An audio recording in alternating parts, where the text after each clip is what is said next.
অজস্র দ্রৌপদীরে চুলিত ধৰা নাছিল এক অৱস্থা হতে ৰাজসভাৰ মাজত ব্যৱস্থা কৰা নাছিল মোৰ বক্ষৰ ৰক্ত পান কৰিম বুলি তুমি প্ৰতিজ্ঞাও কৰা নাছিলা তোমাৰ প্ৰতিজ্ঞাৰ লক্ষ্য ৰাজভাতা দুখাখনে তোমাৰ ভয়ত স্বৰ্গৰ দেৱতা কম্পিত কালৰ বাসিত বৰ গৰ্ব চূৰ্ণ কৰা পাণ্ডৱৰ শক্তি লোপ কৰা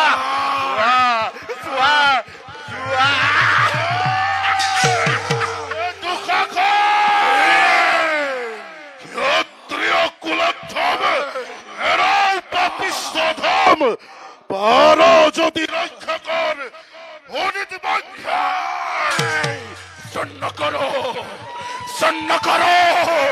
সন্ন করো আজি মই তোর ভীমহেনে যুদ্ধ কৰে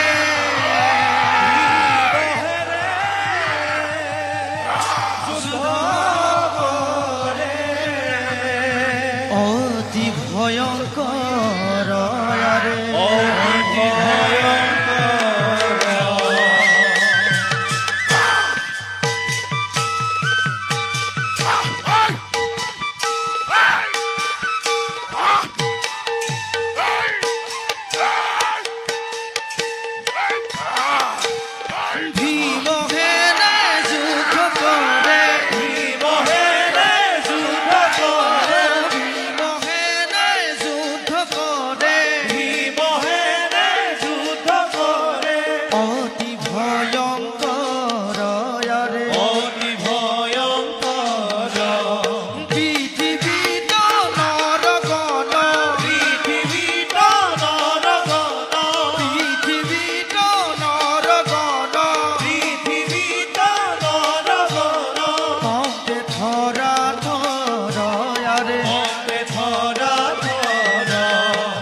জয় ভৈলা আরে পরাজয়